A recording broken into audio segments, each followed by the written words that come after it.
प्यारे बच्चों कैसे हो।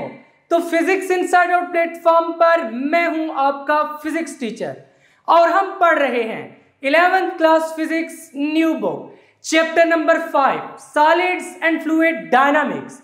और आज के लेक्चर में हम पढ़ने जा रहे हैं article number 5.13 viscous drag and Stokes law और इसके साथ साथ आर्टिकल नंबर 5.14 टर्मिनल वेलोसिटी और इसके साथ ही आर्टिकल नंबर 5.15 रियल फ्लूइड्स और विस्कस फ्लूइड्स।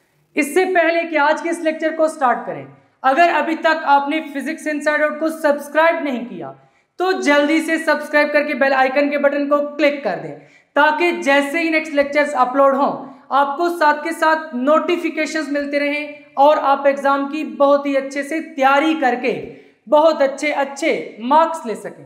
और आज की इस वीडियो को लाइक कर दीजिए ताकि लेक्चर को पूरे मजे से स्टार्ट किया जा सके। इससे पहले हम फ्लूइड डायनामिक्स के मेजर आर्टिकल्स कंप्लीट कर चुके हैं, जैसे कि equation of continuity, Bernoulli's equation, applications of Bernoulli's equation.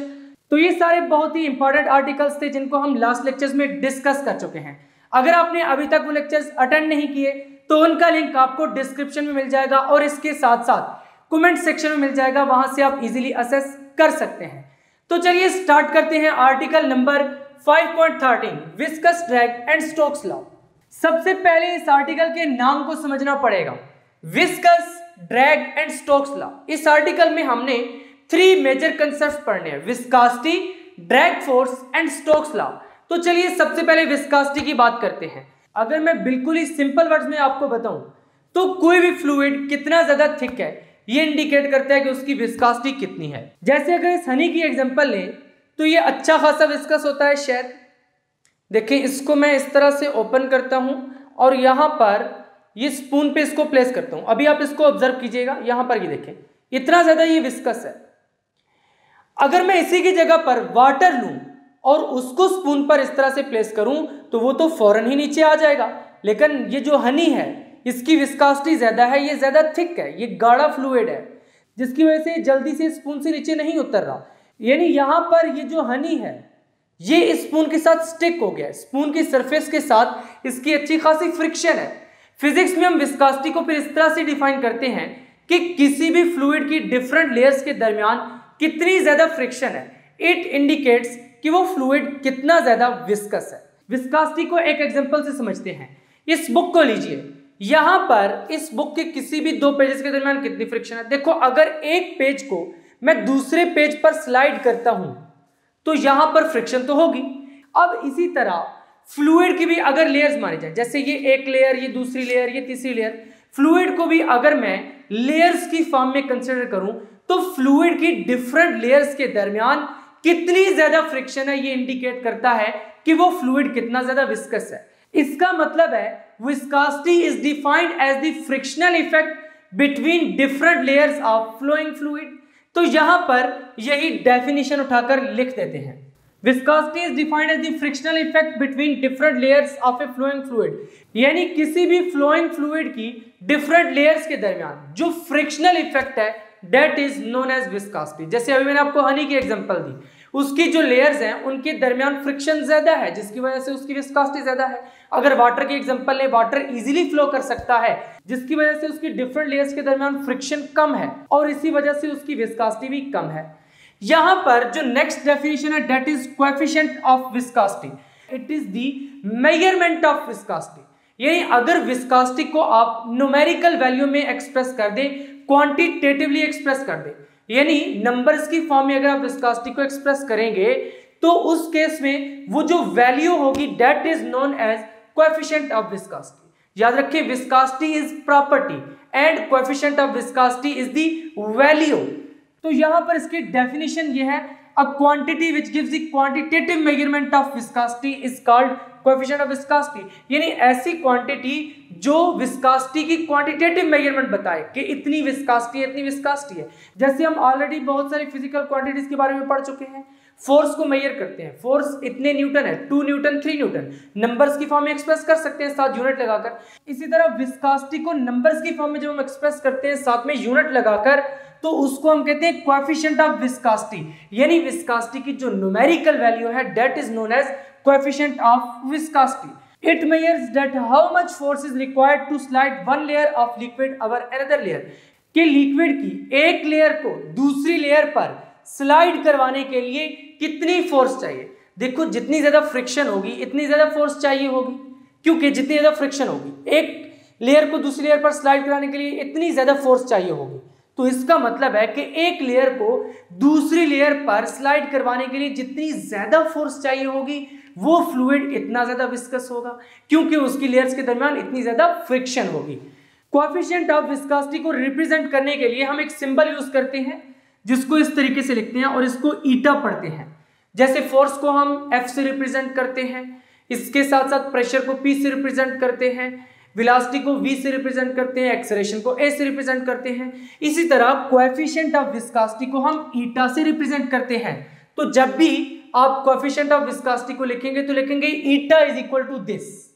अब कोएफिशिएंट ऑफ विस्कोसिटी के यूनिट्स भी हैं, एक प्रॉपर यूनिट्स है कोएफिशिएंट ऑफ विस्कोसिटी के, उनको हम आगे चलकर पढ़ेंगे स्टोक्स लॉ में, क्योंकि वो जो एक्सप्रेशन है वो स्टोक्स एक साइंटिस्ट थे उन्होंने दिया था, जिसके जरिए हम विस्कोसिटी के यूनिट्स निकालते हैं। अब हम चलते हैं विस्कोसिटी की एग्जांपल्स की तरफ। यहां पर अब एग्जांपल्स की हेडिंग लगा दी है, विस्कस मटेरियल्स की कुछ एग्जांपल देंगे ताकि कोएफिशिएंट ऑफ विस्कोसिटी को इजीली क्लियर किया जा सके। Substances that do not flow easily such as thick tar and glycerine have large coefficient of viscosity. Thick tar क्या होता है? तारकोल जिसे हम कहते हैं, गाढ़ा तारकोल। एंड ग्लिसरीन, ग्लिसरीन को तो आपने देखा हुआ ही है। यहां पर इस टेस्ट ट्यूब में मैंने ग्लिसरीन डाली हुई है। अभी जब मैं इस टेस्ट ट्यूब को इस तरह से उलट पुलट करूंगा तो आपने देखना है कि इसमें ग्लिसरीन का क्या बिहेवियर होगा। ये देखिए, यानी ये इजीली फ्लो नहीं कर रही। अगर इसी की जगह पर वाटर होता तो वो तो आराम से फ्लो कर सकता है। यहां पर क्योंकि ये विस्कस मटेरियल है इसलिए ये इस तरह का बिहेवियर शो कर रहा है।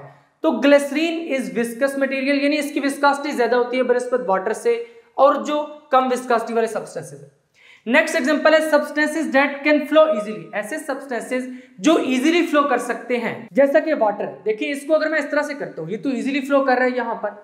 इट इज लेस विस्कस, क्योंकि इसकी विस्कोसिटी क्या है? कम है, इसका कोएफिशिएंट ऑफ विस्कोसिटी कम है। Such as water have smaller coefficient of viscosity, इसका coefficient of viscosity क्या है? कम है। इसकी वजह अगर ग्लिसरीन को आप ऑब्जर्व करें तो इसका coefficient of viscosity ज्यादा है, यहां पर आपको वाज़ेह तौर पर नजर आ रहा है। इसी तरह अगर आप शहद की एग्जांपल लें, इसको अगर इस तरह से करें तो यहां पर इसके बिहेवियर को ऑब्जर्व करें, ये बहुत ज्यादा विस्कस है, यानी इसका कोएफिशिएंट ऑफ विस्कोसिटी ज्यादा है, क्योंकि जो हनी है, शहद, ये इजीली फ्लो नहीं कर सकता। यहां पर आप देख रहे हैं कि ये इजीली फ्लो नहीं कर सकता। इसी तरह ग्लिसरीन भी इजीली फ्लो नहीं कर सकती। इसकी वजह अगर वाटर ले तो वाटर इजीली फ्लो कर सकता है, जिसकी वजह से इसकी विस्कोसिटी क्या है? कम है, और इन दोनों की विस्कोसिटी क्या है? ज्यादा है। अगर न्यूमेरिकल वैल्यू की बात करें तो वाटर का कोएफिशिएंट ऑफ विस्कोसिटी कम है, इन दोनों का कोएफिशिएंट ऑफ विस्कोसिटी ज्यादा है। नेक्स्ट हेडिंग है यूनिट्स एंड डायमेंशंस, यानी कोएफिशिएंट ऑफ विस्कोसिटी का यूनिट क्या होता है। देखो जब हम इसको न्यूमेरिकल वैल्यू में एक्सप्रेस कर सकते हैं, इसे हम कोएफिशिएंट ऑफ विस्कोसिटी कहते हैं, तो इसका कोई ना कोई यूनिट भी तो होगा, और जब यूनिट है तो डायमेंशंस भी होंगे। लेकिन यूनिट और डायमेंशन कहां से निकलते हैं? फार्मूला से निकलते हैं, और वो फार्मूला हमें स्टोक्स लॉ से मिलता है। इसको हम आगे चलकर पढ़ेंगे, लेकिन यहां पर जस्ट मैं उस फार्मूला को लिखता हूं, F is equal to 6 pi eta R V. अब इस रिलेशन में जो ईटा है, this is known as coefficient of viscosity. This R is radius of sphere. Radius of sphere का क्या मतलब है? कौन सा स्फीयर है ये? इसको हम आगे चलकर स्टोक्स लॉ में डिटेल में डिस्कस करेंगे। यहां पर जस्ट हमने ये वाले यूनिट्स और डायमेंशन डिस्कस करने हैं, इसलिए मैंने ये वाला रिलेशन लिखा है। तो eta is equal to F over 6 pi R V, इसी तरह से हो जाएगा। अब अगर ईटा के मैं यूनिट निकालूं, फोर्स का यूनिट क्या होता है? Newton our. 6 पाई तो कांस्टेंट है। आर का क्या यूनिट होता है? मीटर, रेडियस है क्योंकि। वेलोसिटी क्या होती है? Metre per second. इसी तरह से हम इसको लिखते हैं newton over. Metre into metre क्या हो जाएगा? Metre square second power -1।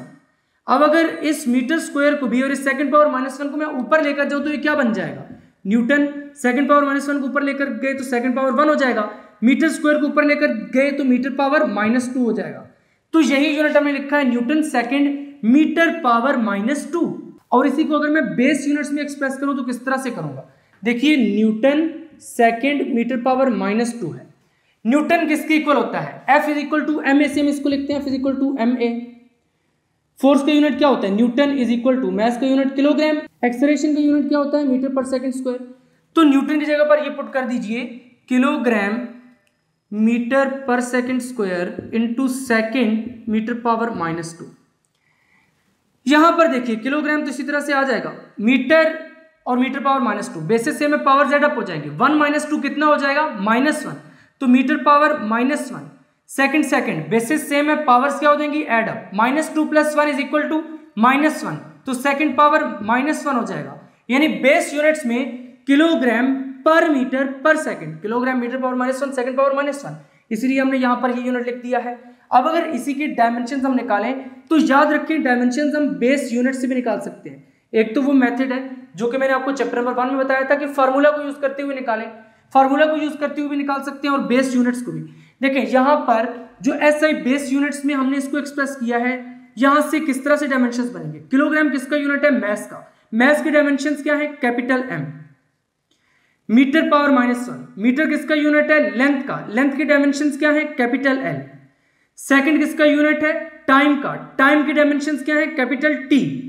Metre power -1 है क्योंकि लेंथ का यूनिट था तो एल पावर -1 हो जाएगा, सेकंड पावर -1 है तो यहां पर टी पावर -1 हो जाएगा, तो यहां से डायमेंशंस इस तरह से निकल कर आ जाएंगे। अगर आप फार्मूला से डायमेंशंस निकालना चाहते हैं तो वहां से भी हम निकाल सकते हैं। अगर फार्मूला से डायमेंशंस निकालेंगे 6 पाई तो इसमें कांस्टेंट है, बाकी क्या कंसीडर करेंगे, एफ अवर आर वी।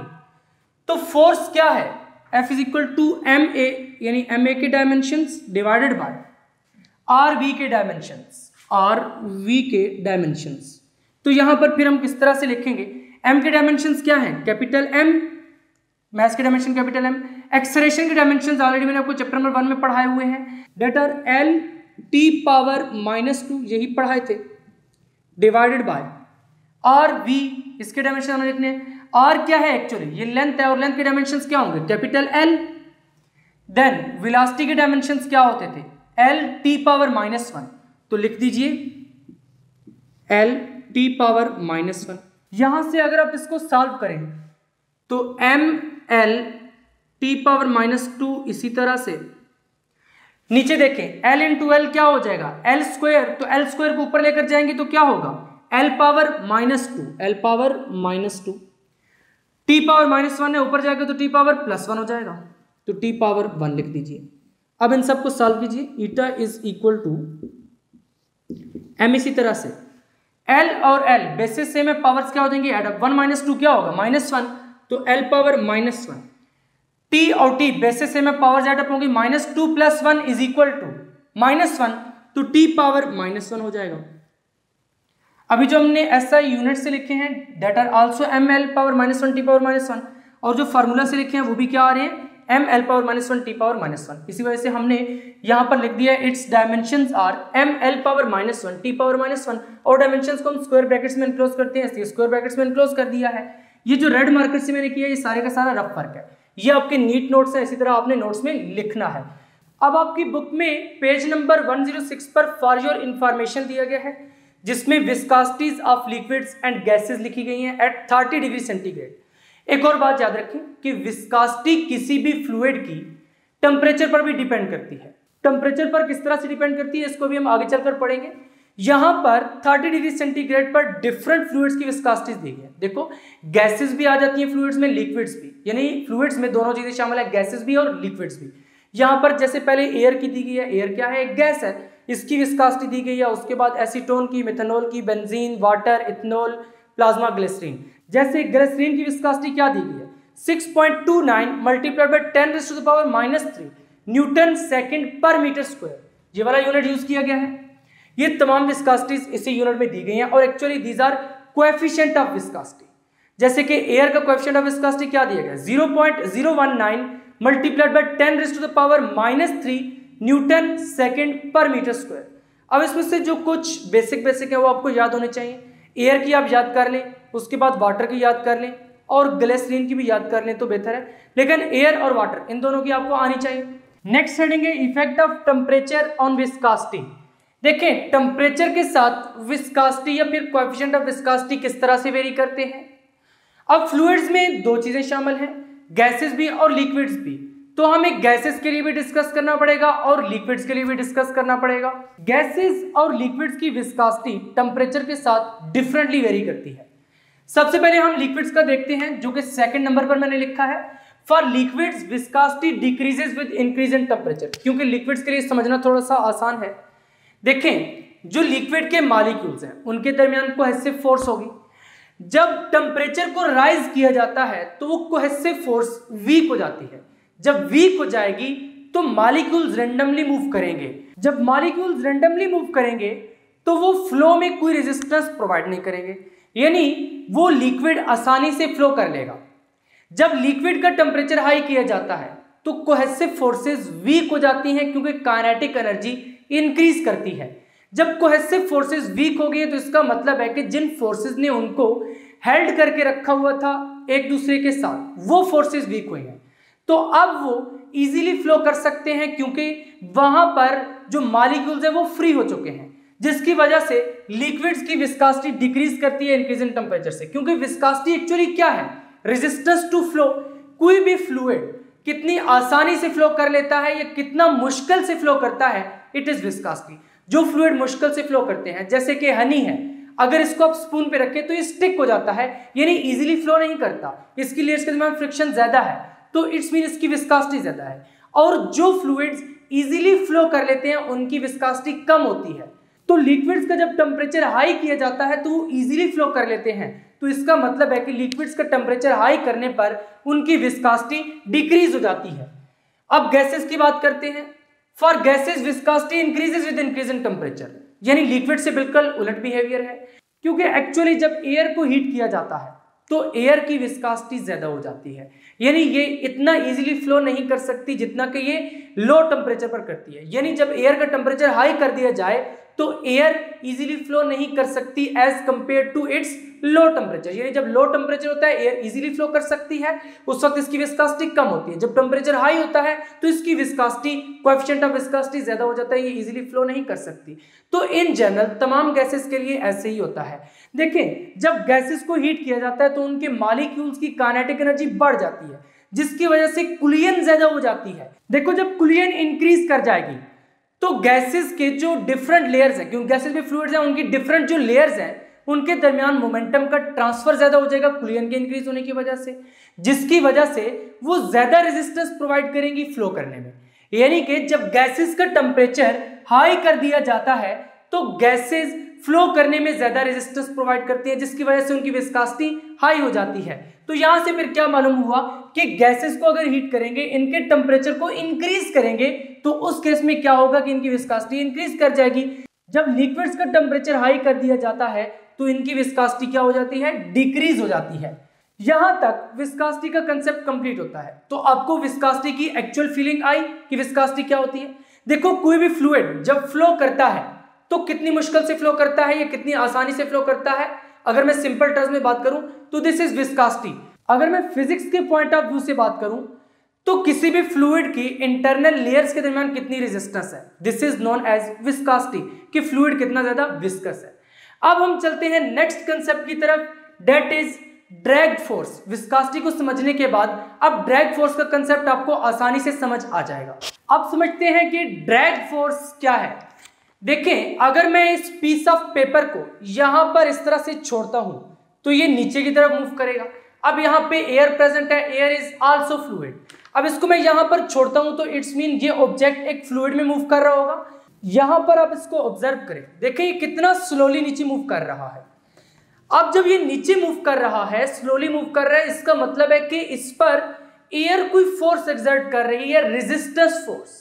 जिस तरह कोई बॉडी मूव करती है हम कहते हैं ना फ्रिक्शनल फोर्स होती है, इसी तरह यहां पर जब ये नीचे मूव करता है तो एयर इसको कुछ रेजिस्टेंस प्रोवाइड करती है, इसकी वजह से स्लोली मूव करता है। देखिए यहां पर इस तरह से, अगर मैं इसी को इस तरह से फोल्ड कर दूं तो यहां पर भी आप ऑब्जर्व कीजिएगा ये जल्दी से नीचे आ जाएगा, क्योंकि यहां पर जो एयर ने आगे से रेजिस्टेंस प्रोवाइड की है वो कम थी, और जब मैंने इस पेपर को खोल के रखा हुआ था उस वक्त रेजिस्टेंस ज्यादा थी। यानी जब भी कोई ऑब्जेक्ट फ्लूइड में से मूव करता है तो उस पर रिटार्डिंग फोर्स एक्ट करती है, that is known as drag force. अब यहां पर बहुत से बच्चे ड्रैग फोर्स और अपथ्रस्ट को आपस में मिक्स कर देते हैं। एक बात तो आप पल्ले बांध दें, अपथ्रस्ट और ड्रैग फोर्स ये बिल्कुल डिफरेंट कंसेप्ट्स हैं। अपथ्रस्ट क्या था कि जब आप किसी भी ऑब्जेक्ट को फ्लूइड में इमर्स करते हैं तो फ्लूइड जो उस पर अपवर्ड फोर्स एक्सर्ट करता है दैट वाज अपथ्रस्ट। लेकिन यहां पर क्या है, अगर कोई भी ऑब्जेक्ट फ्लूइड में मूव कर रहा है, मान लो ऐसे मूव कर रहा है, ऐसे मूव कर रहा है, ऐसे मूव कर रहा है, ऐसे ऐसे जिधर भी मूव कर रहा है, तो एयर उसके मोशन को रेजिस्ट करेगी। जैसे जब आप मोटरसाइकिल पर जा रहे होते हैं तो आगे से एयर आपको रेजिस्ट करती है, आपको फील होता है। या फिर आप चलती हुई गाड़ी की विंडो से हाथ बाहर निकालें तो आपको ड्रैग फोर्स अच्छी खासी एक्सपीरियंस होती है, क्योंकि आप आगे मूव कर रहे हैं और एयर आपके मोशन को अपोज कर रही है और वो अपोजिशन आपको फील होती है। जो अपोजिशन आपको फील होती है that is known as drag force. लेकिन अपथ्रस्ट क्या था, जब आप किसी भी ऑब्जेक्ट को लिक्विड में इमर्स करते हैं तो जो अपवर्ड फोर्स लिक्विड एक्सर्ट करेगा, वहां पर कंडीशन थी upward force, that was known as upthrust force.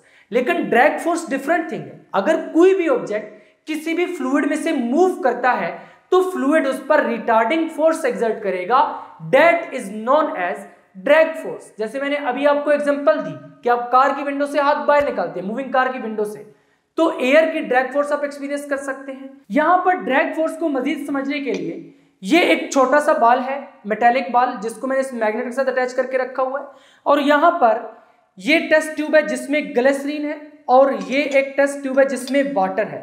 पहले इस स्फीयर को वाटर में डालकर ऑब्जर्व करते हैं और उसके बाद इसी स्फीयर को ग्लिसरीन में डालकर ऑब्जर्व करेंगे। यहां पर मैं इसको इस वाटर में डालता हूं। अभी आप देखिएगा कि किस तरह से वाटर मूव करता है, क्योंकि वाटर क्या एक फ्लूइड है। तो जब ये छोटा सा स्फीयर इस वाटर में मूव करेगा, फ्लूइड में मूव करेगा, तो यहां पर ये कोई ना कोई रेजिस्टेंस तो फील करेगा, that is known as drag force. तो चलिए यहां पर इसको देखते हैं। देखें, अब मैं इसको इस मैग्नेट से ऊपर की तरफ लेकर आता हूं ताकि आसानी से ऑब्जर्व किया जा सके। मैंने स्फीयर को ऊपर किया है, अभी मैं मैग्नेट को रिलीज करूंगा तो ये स्फीयर नीचे गिरेगा। आपने इसके मोशन को ऑब्जर्व करना है। यहां पर देखें, ये जल्दी से नीचे आ जाता है। अभी फिर ऑब्जर्व करें, यहां पर अभी भी जल्दी से नीचे आ गए। अभी मैं स्फीयर को यहां से बाहर निकाल लेता हूं और उसके बाद ग्लिसरीन में इसको डालकर ऑब्जर्व करते हैं। अभी इसी को इस ग्लिसरीन में डालते हैं। यहां पर देखिएगा, अब मैं इसको इस मैग्नेट से ऊपर की तरफ करता हूं ताकि आप क्लियरली ऑब्जर्व कर सकें। यहां पर अभी इसको आप ऑब्जर्व कीजिएगा, ये स्लोली मूव कर रहा है। दोबारा से ऑब्जर्व करें इस तरीके से। यहां पर देखिए स्लो स्लो मूव कर रहा है, लेकिन वाटर में क्या करता था, जल्दी से मूव कर जाता था, क्योंकि वाटर की विस्कोसिटी कम थी, ग्लिसरीन की विस्कोसिटी ज्यादा है। ग्लिसरीन ज्यादा ड्रैग फोर्स प्रोवाइड कर रही है। तो ड्रैग फोर्स की फिर डेफिनेशन क्या होगी कि जब भी कोई ऑब्जेक्ट किसी भी फ्लूइड में मूव करता है तो फ्लूइड उसके मोशन को जो अपोज करता है, रिटार्डिंग फोर्स उस पर अप्लाई करता है, that is known as drag force. इसकी एग्जांपल में लिख दिया है, when we put our hand out of a window of a fast moving car, यानी एक कार जो कि तेजी से मूव कर रही हो, आप उसकी विंडो से अपने हाथ को बाहर निकालें तो आपको प्रॉपर्ली एयर ड्रैग फील होगा। Air exerts a considerable force on our hand, यानी आपको एक कंसिडरेबल फोर्स, अच्छी खासी फोर्स फील होगी, और जो फोर्स वहां पर आपको फील होगी that is known as drag force. क्योंकि कार आगे मूव कर रही है, आपने हैंड विंडो से बाहर निकाला, अब आपका हैंड भी फ्लूइड में मूव कर रहा है, क्योंकि एयर क्या है, फ्लूइड। तो एयर ने जो ड्रैग फोर्स एक्सर्ट की उसको आप फील कर सकते हैं। तो यहां से ड्रैग फोर्स की फीलिंग तो आपको अच्छे से आ गई। अब ड्रैग फोर्स का फार्मूला क्या है? ड्रैग फोर्स का फार्मूला हमें स्टोक्स लॉ से मिलता है। स्टोक एक साइंटिस्ट थे, उन्होंने एक फार्मूला निकाला था, Fd is equal to 6 pi eta RV, जिसके जरिए हम ड्रैग फोर्स को फाइंड करते हैं। लेकिन स्टोक सर ने जो फार्मूला दिया था वो जस्ट स्फेरिकल बॉडीज के लिए एप्लीकेबल था। जैसे कि यहां पर ये वाली बॉल जो मैंने आपको अभी दिखाई है, it was a spherical ball. Clearly observe करें, ये एक स्फेरिकल बॉल है। जब इसको मैं इस ग्लिसरीन में यहां पर डालूंगा तो ये इस फ्लूइड से मूव करेगी बॉल, यहां पर मूव करके गई। दोबारा से इसको ऑब्जर्व करें, देखें यहां पर ये मूव कर रही है। ड्रैग फोर्स इस पर कितनी एक्ट हो रही है, ये हमें कहां से मिलेगी? स्टोक्स लॉ से। यहां पर अब हेडिंग लगा दी है Stokes law. It states that drag force F on a sphere of radius r moving slowly with velocity v through a viscous fluid of viscosity eta। मान लीजिए कि ये एक स्फीयर है जिसका रेडियस कितना है r, ये स्फीयर है जिसका रेडियस है r, ये फ्लूइड है जिसकी विस्कोसिटी ईटा है। अब इस फ्लूइड में ये स्फीयर मूव कर रहा है कुछ इस तरह से, इसको ऑब्जर्व कीजिए। यहां पर ये स्फीयर जिसका रेडियस r है, ये इस फ्लूइड में मूव कर रहा है जिसकी विस्कोसिटी ईटा है। यहां पर जब मूव कर रहा है तो इसकी वेलोसिटी कितनी है? v। देखें यहां पर ये मूव कर रहा है, इसकी वेलोसिटी कितनी है? v, और ये स्लोली मूव कर रहा है। इसी वजह से हमने लिखा है it states that drag force on A sphere of radius r। वो स्फीयर जिसका रेडियस कितना था r, moving slowly with velocity v, यानी स्लोली मूव कर रहा था वेलोसिटी v के साथ थ्रू अ विस्कस फ्लूइड। इस विस्कस फ्लूइड में से जिसकी विस्कोसिटी ईटा है उसको हम इस रिलेशन से निकालते हैं F is equal to 6 pi eta RV। अब इसमें ये F क्या है? This is drag force. देखिए जब यहां पर ये स्फीयर मूव करता है, इसको दोबारा से ऑब्जर्व करते हैं यहां पर इस तरह से, देखें अब ये मूव कर रहा है, ये नीचे की तरफ मूव कर रहा है, स्फीयर किधर मूव कर रहा है? नीचे की तरफ मूव कर रहा है, ये रफ वर्क है, नीचे की तरफ मूव कर रहा है। और ड्रैग फोर्स किधर लग रही है? ड्रैग फोर्स ऊपर की तरफ लग रही है, ड्रैग फोर्स ऊपर की तरफ लग रही है, ये मूव किधर कर रहा है? नीचे की तरफ मूव कर रहा है। और यहां पर क्या प्रेजेंट है? विस्कस फ्लूइड प्रेजेंट है इस कंटेनर में, जिस तरह के यहां पर मैंने आपको बताया ये ग्लिसरीन है। अब इस पे जो ड्रैग फोर्स एक्ट कर रही है that is 6 pi eta RV। 6 pi constant है, ईटा क्या है? Viscosity of this fluid, R क्या है? This R is the radius of sphere. यहां पर ये जो छोटा सा स्फीयर इसमें हमने डाला है इसका रेडियस कितना है? That is R। नेक्स्ट है V। जब ये स्फीयर नीचे मूव कर रहा था, देखिए यहां पर ये स्फीयर नीचे मूव कर रहा है, नीचे जब मूव कर रहा है तो उसकी वेलोसिटी कितनी है? That is V। तो ये है Stokes law, F is equal to 6 pi eta RV। अब अगर हम इस रिलेशन में इस ग्लिसरीन की विस्कोसिटी पुट करें और उसके साथ साथ R की वैल्यू पुट करें, यानी जो स्फीयर हमने इसमें डाला है इसका रेडियस पुट करें स्क्रू गेज से फाइंड करके, और यहां पर इसकी वेलोसिटी को एंटर करें, यानी कितनी तेजी से ये मूव कर रहा था। इस वेलोसिटी को फाइंड करने के डिफरेंट मेथड्स हैं। देखिए अब इस फ्लूइड में ये जब मूव कर रहा होता है तो इसकी वेलोसिटी कितनी है, इसको फाइंड करने के डिफरेंट एक्सपेरिमेंटल मेथड्स हैं। इसका एक एक्सपेरिमेंट भी है जो मैं स्टूडेंट्स को अक्सर परफॉर्म करवाता हूं, और वहां पर इसकी वेलोसिटी को फाइंड करने के डिफरेंट मेथड्स हैं।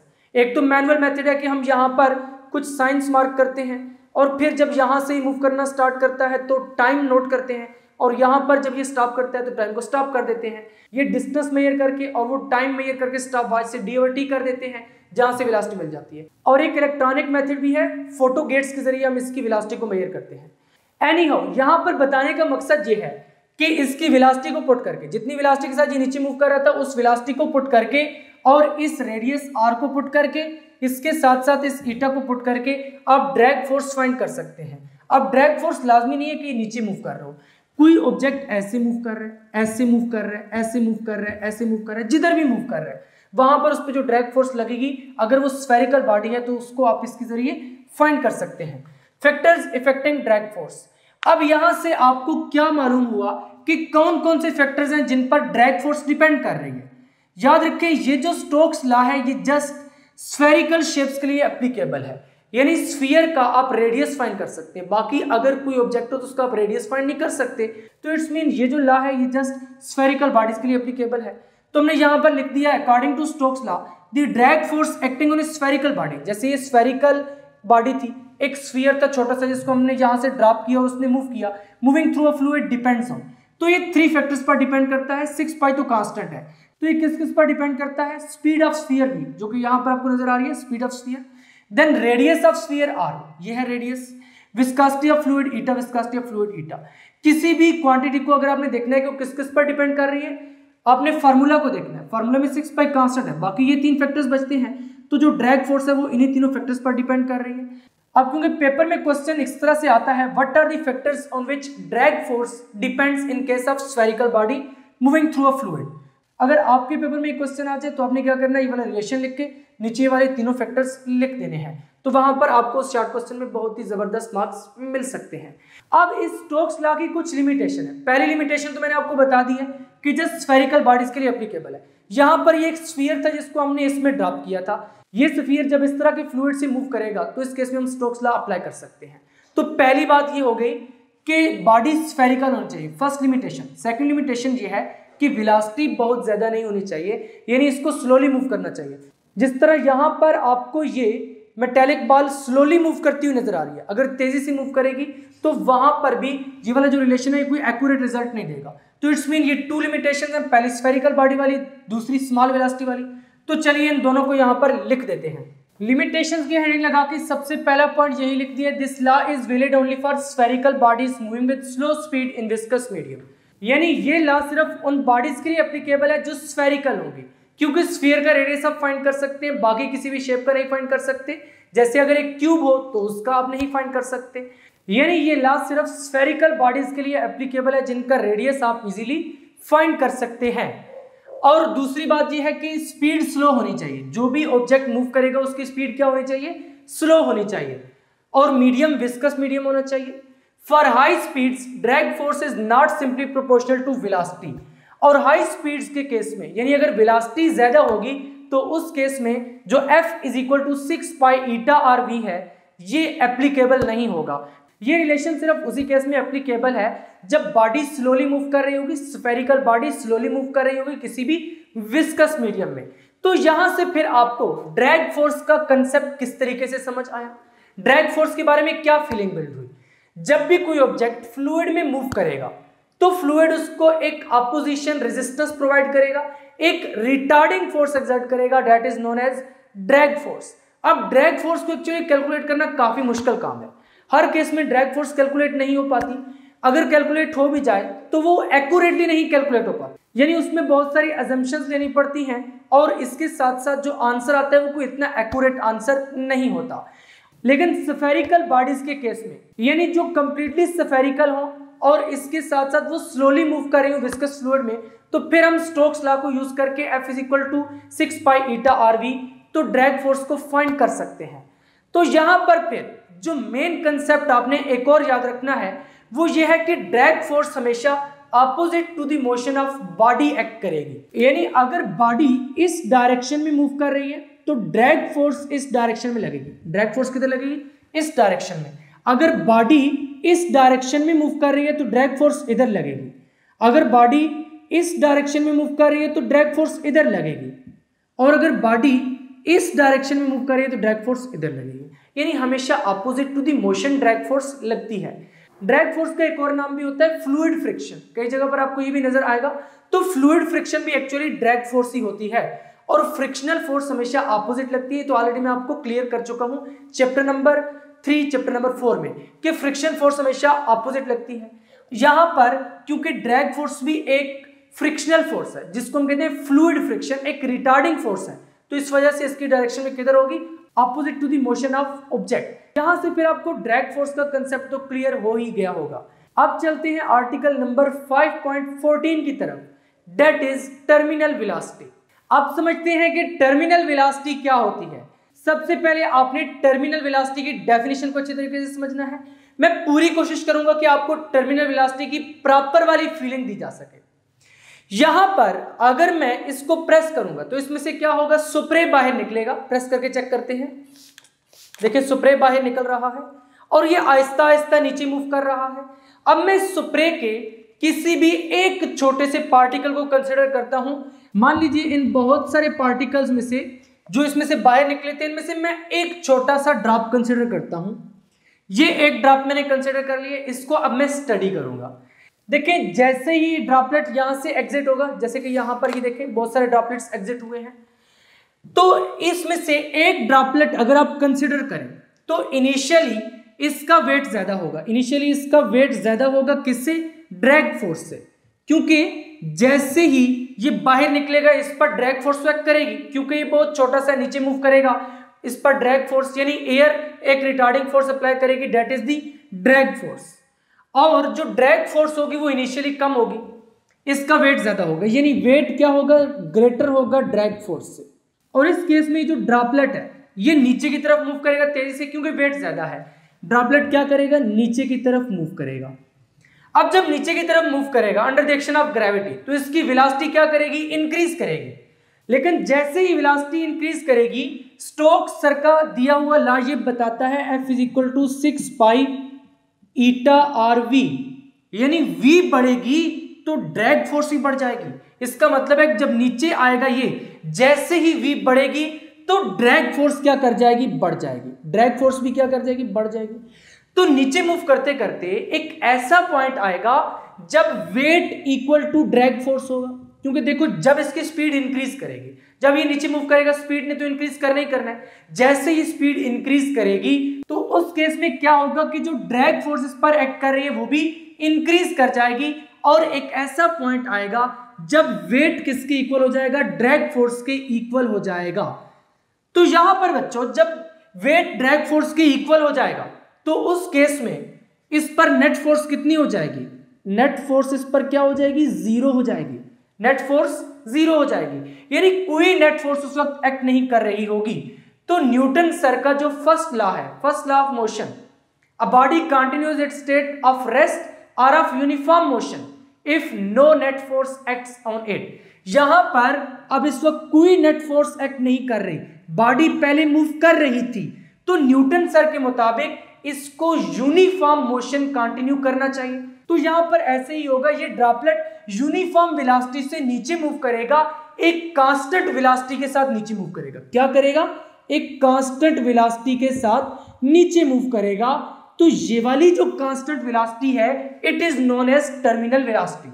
तो यहां पर हमने यही डेफिनेशन लिख दी है, the maximum constant velocity acquired by an object. मान लो ये एक ऑब्जेक्ट है, इसने मैक्सिमम कांस्टेंट वेलोसिटी एक्वायर कर ली है जब ये वर्टिकली डाउनवर्ड फॉल कर रहा है, और इस केस में क्या हुआ है, drag force becomes equal to the weight of the body, यानी जो ड्रैग फोर्स थी वो किसकी इक्वल हो गई, वेट ऑफ द बॉडी की इक्वल हो गई। देन फिर हम इस वेलोसिटी को क्या कहेंगे, टर्मिनल वेलोसिटी, यानी इसी कांस्टेंट वेलोसिटी को क्या कहेंगे, टर्मिनल वेलोसिटी। तो यहां पर फिर आपको क्या समझ आया, अगर मैं बिल्कुल शॉर्ट फॉर्म में बयान करूं तो मैंने आपको ये बताया है कि जब इसको मैं प्रेस करूंगा तो यहां से ये ड्रॉप्स निकलेंगे बहुत सारे छोटे छोटे, इसमें से अगर मैं एक ड्रॉप को कंसीडर करूं तो इनिशियली इसका वेट ग्रेटर होगा किससे, ड्रैग फोर्स से, लेकिन जैसे जैसे ये नीचे मूव करेगा तो इसकी वेलोसिटी बढ़ेगी, क्योंकि इस पर फोर्स ऑफ ग्रेविटी एक्ट कर रही है। जब वेलोसिटी बढ़ेगी तो स्टोक्स सर ने जो ला दिया था वो कहता है कि ड्रैग फोर्स बढ़ेगी, क्योंकि ये जो ड्रॉपलेट है ये गोल ड्रॉपलेट है, स्फेरिकल ड्रॉपलेट है। जब स्फेरिकल है तो इस पर स्टोक्स लॉ एप्लीकेबल है। तो यहां से ड्रैग फोर्स जब बढ़ेगी तो एक ऐसा पॉइंट आएगा जिस वक्त ड्रैग फोर्स इक्वल हो जाएगी वेट के, और जब ड्रैग फोर्स इक्वल हो जाएगी वेट के तो उस वक्त हम ये कहते हैं कि इस ड्रॉपलेट पर कोई नेट फोर्स एक्ट नहीं कर रही, नेट फोर्स जीरो हो गई है, क्योंकि ऊपर वाली फोर्स ने नीचे वाली फोर्स को बैलेंस कर दिया है। W is equal to FD हो चुका है, नेट फोर्स जीरो हो गई है।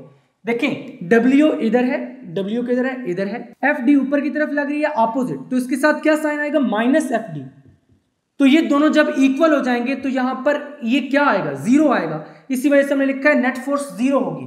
तो न्यूटन सर का लॉ ये कहता है कि जब बॉडी पर नेट फोर्स एक्ट नहीं करेगी तो अगर पहले वो मूव कर रही है तो यूनिफॉर्म वेलोसिटी से मूव करेगी, अगर रेस्ट पर है तो रेस्ट पर ही रहेगी, क्योंकि यहां पर ये ड्रॉपलेट पहले मूव कर रहा था। तो अब फिर न्यूटन सर के फर्स्ट लॉ के मुताबिक इसको यूनिफॉर्म मोशन कंटिन्यू करना चाहिए, यानी यूनिफॉर्म वेलोसिटी के साथ मूव करना चाहिए। तो वो जो यूनिफॉर्म या कांस्टेंट वेलोसिटी होगी इस केस में जब वेट इक्वल हो जाएगा ड्रैग फोर्स के, उसको हम कहते हैं टर्मिनल वेलोसिटी। तो यहां से आपको टर्मिनल वेलोसिटी का कांसेप्ट तो समझ आ गया। अब चलते हैं derivation of formula for terminal velocity. यहां पर अब हेडिंग लगा दी है derivation of formula for terminal velocity. सबसे पहले हमने कंसिडर करना है वाटर ड्रॉपलेट। जिस तरह सर्दियों में धुंध पड़ती है अक्सर, तो धुंध का एक छोटा सा ड्रॉपलेट कंसिडर कर लीजिए, एक पार्टिकल कंसिडर कर लीजिए। मैं यहां पर रफ साइड पे एक पार्टिकल कंसिडर कर रहा हूं। अभी पहले भी मैंने जितना रेड मार्कर से लिखा था वो सारे का सारा रफ वर्क था, यहां पर भी जो कुछ मैं रेड मार्कर से लिखूंगा वो रफ वर्क होगा। मान लीजिए ये एक ड्रॉपलेट है, फॉग ड्रॉपलेट है, तो कंसिडर क्या किया है, कंसिडर ए वाटर ड्रॉपलेट, क्योंकि वाटर ड्रॉपलेट ही होता है वो। इसका मैस कितना है, स्मॉल m है, मैस स्मॉल m है, और रेडियस कितना है, r, radius r। Such as data fog, यानी फॉग का ड्रॉपलेट हो सकता है फॉलिंग वर्टिकली डाउनवर्ड, और ये नीचे की तरफ क्या कर रहा है, फॉल कर रहा है। इसका वेट होगा नीचे की तरफ, वेट किधर एक्ट करेगा, नीचे की तरफ। Air exerts A drag force on the droplet in upward direction. अब जब ये एयर में मूव करेगा तो इस पर ड्रैग फोर्स भी तो लगेगी एयर की वजह से, तो ड्रैग फोर्स किस डायरेक्शन में होगी, इस डायरेक्शन में, उसको हम FD कह देते हैं। ड्रैग फोर्स इस तरफ एक्ट कर रही है।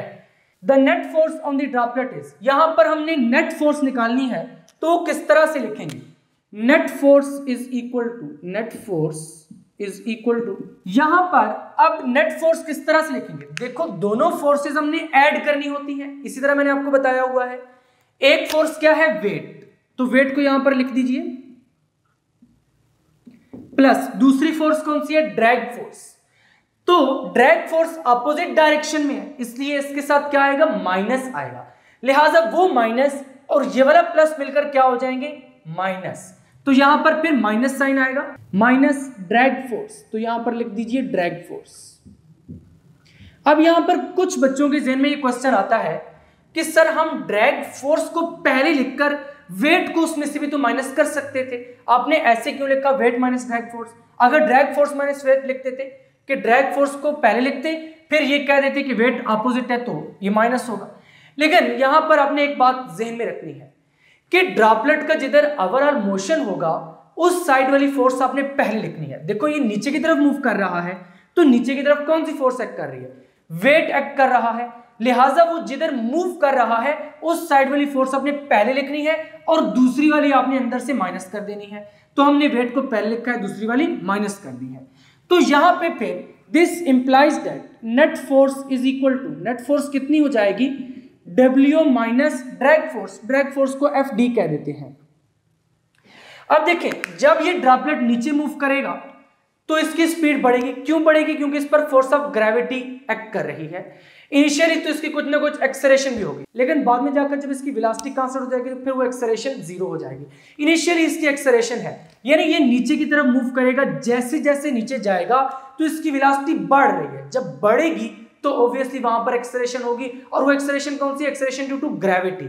लेकिन जैसे जैसे ये नीचे जाएगा इसकी वेलोसिटी जब बढ़ेगी तो ड्रैग फोर्स का जो रिलेशन अभी हमने देखा है FD is equal to 6 pi eta RV, यानी जब वेलोसिटी बढ़ेगी तो ड्रैग फोर्स बढ़ जाएगी, और ड्रैग फोर्स बढ़ते बढ़ते जब वेट की इक्वल हो जाएगी तो यहां पर ये जो सब्ट्रैक्शन है ये जीरो हो जाएगी। जब ड्रैग फोर्स बढ़ते बढ़ते वेट की इक्वल हो जाएगी, यानी वेट और ड्रैग फोर्स दोनों इक्वल हो जाएंगे, तो जब इनको माइनस करेंगे तो आंसर क्या आएगा? जीरो। अगर टू सेम मेजरमेंट्स को आप सब्ट्रैक्ट करें जो मैग्नीट्यूड में इक्वल हो तो वहां पे आंसर क्या आता है? जीरो आता है। जब वेलोसिटी बढ़ेगी तो उस केस में ड्रैग फोर्स और वेट दोनों आपस में इक्वल हो जाएंगे, यानी drag force is equal to weight. जब ऐसा केस होगा तो W minus FD, W minus FD इसको इधर ले आए तो यहां पर क्या बच जाएगा? जीरो रह जाएगा।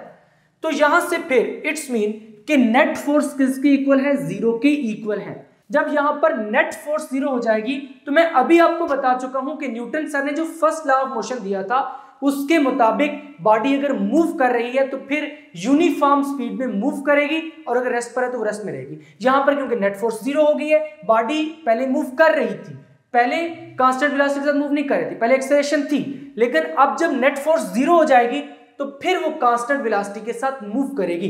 कांस्टेंट वेलोसिटी का क्या मतलब है? कांस्टेंट वेलोसिटी का मतलब है चेंज इन वेलोसिटी जीरो है, Vf माइनस Vi जीरो है, तो इस केस में फिर एक्सेलरेशन क्या हो जाएगी?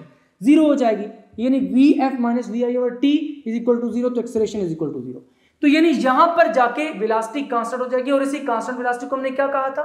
Terminal velocity. तो चलिए यहां पर यही सेंटेंस लिखते हैं कि नेट फोर्स जीरो हो जाएगी। यहां पर अब यही लिख दिया है as the droplet moves downward, जैसे जैसे ड्रॉपलेट नीचे की तरफ मूव करेगा उसकी स्पीड कंटिन्यूअसली इंक्रीज करती जाएगी, यानी स्पीड क्या करेगी? इंक्रीज करेगी। जैसे अभी मैंने आपको समझाया है, जब स्पीड इंक्रीज करेगी तो स्टोक्स लॉ के मुताबिक ड्रैग फोर्स इंक्रीज करेगी, क्योंकि FD is equal to 6 pi eta RV है, तो V इंक्रीज करेगी, इस केस में FD इंक्रीज करेगी। Finally the drag force becomes equal to the weight mg। तो इस केस में जो मैग्नीट्यूड ऑफ ड्रैग फोर्स है वो इक्वल हो जाएगा मैग्नीट्यूड ऑफ वेट के। So the net force F is equal to zero. जब ये दोनों आपस में इक्वल होंगे तो यहां से नेट फोर्स क्या हो जाएगी? जीरो हो जाएगी। Now the droplet will move with constant maximum velocity, और इस केस में फिर ड्रॉपलेट क्या करेगा? कांस्टेंट मैक्सिमम वेलोसिटी के साथ मूव करेगा। अभी मैंने आपको इसका रीजन भी दिया था कि क्यों कांस्टेंट वेलोसिटी के साथ मूव करेगा। It is denoted by Vt, और इसी मैक्सिमम कांस्टेंट वेलोसिटी को हम कहते हैं टर्मिनल वेलोसिटी। यहां पर फिर जीरो लिख देते हैं, zero is equal to W minus FD, W minus FD। यहां से अगर मैं FD को इधर ले आऊं, इधर माइनस है तो इधर आगे प्लस हो जाएगा, FD is equal to W। इसको आप इक्वेशन नंबर 1 कह दीजिए। इस इक्वेशन नंबर 1 को उठाकर मैं अब ऊपर लिखूंगा और इसको रेस कर दूंगा। यहां पर अब स्टोक्स लॉ को यूज करके FD की वैल्यू पुट कर दीजिए। तो किस तरह से लिखेंगे? According to Stokes law. Stokes law क्या कहता है? F is equal to 6 pi eta RV कमसो। इस केस में क्या हो जाएगा? 6 pi eta RV is equal to W। अभी क्योंकि हम पहले बात कर चुके हैं कि ये वेलोसिटी किसकी इक्वल हो जाएगी? टर्मिनल वेलोसिटी की, क्योंकि ये कांस्टेंट वेलोसिटी हो चुकी है। बिकॉज WFD के इक्वल हो चुका है। तो यहां पर फिर V को क्या कर देंगे, VT कर देंगे। अब क्या करना है, W की जगह पर mg पुट करना है। तो this implies that 6 pi eta R VT is equal to mg।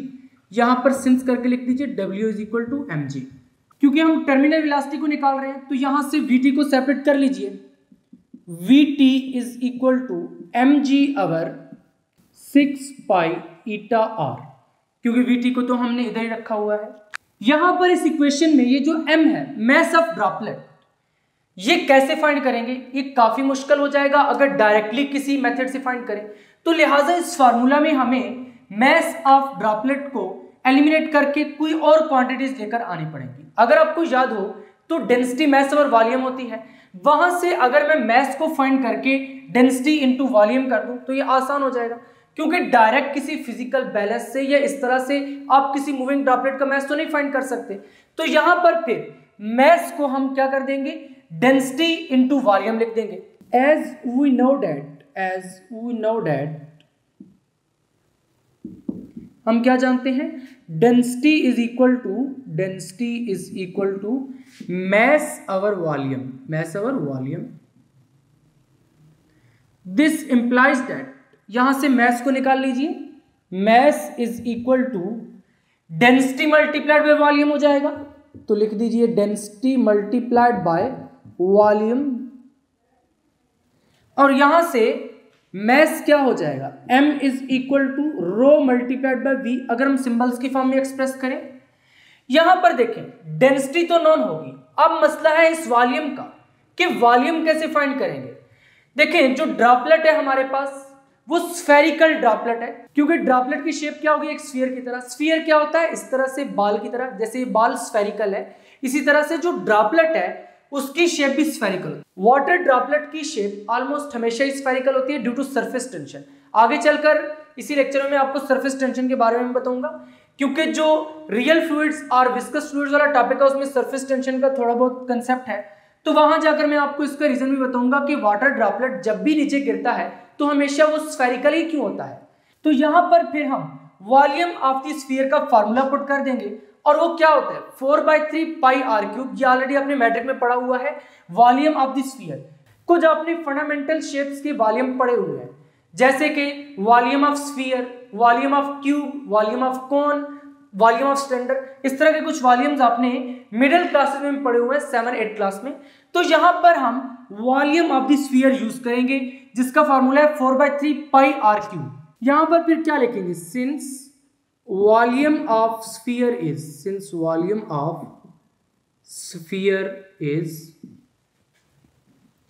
V is equal to 4/3 pi R cube. ये आपको हर वक्त याद होना चाहिए। ये जो कुछ बेसिक शेप्स के वॉल्यूम है, जैसे कि क्यूब है, सिलेंडर है, इसका वॉल्यूम है स्फीयर का, ये आपको हर वक्त याद होना चाहिए। कमसो, तो इस केस में क्या हो जाएगा, mass is equal to density multiplied by volume है, तो यहां पे rho multiplied by 4/3 pi R cube हो जाएगा। अब इसको आप इक्वेशन नंबर 2 कह दीजिए और इसको इक्वेशन नंबर 3 कह दीजिए। इक्वेशन नंबर 3 से मैस की वैल्यू उठाकर इक्वेशन नंबर 2 में पुट कर दें तो क्या लिखेंगे, using equation 3 in equation 2, using equation 3 in equation 2, 3 in equation 2, तो क्या मिल जाएगा, Vt is equal to, mass की वाली वैल्यू पुट करें, rho multiplied by 4/3 pi R cube multiplied by G over 6 pi eta R, G over 6 pi eta R. अब मैं इस इक्वेशन को उठाकर यहां पर लिख देता हूं और ये बाकी सारा रेस कर देता हूं, उसके बाद आगे प्रोसीड करते हैं। यहां पर अब इसको फर्दर सॉल्व करते हैं, तो जो जो टर्म्स कैंसिल हो रही हैं उनको कैंसिल कर दीजिए। देखें ये जो पाई है वो इस पाई से कैंसिल हो रहा है, यहां पर आर है और यहां पर आर क्यूब है। जब इनको आप कैंसिल करेंगे तो यहां पर आर स्क्वायर रह जाएगा और बाकी जो न्यूमेरिकल वैल्यूज हैं इनका क्या बनेगा, 4/3 मल्टीप्लाइड बाय 1/6 है। यहां से इनको कैसे कैंसिल करेंगे, 2 2 जार 4, 2 3 जार 6, तो ये क्या रह जाएगा, 2/3 मल्टीप्लाइड 3 9, 2/9 रह जाएगा।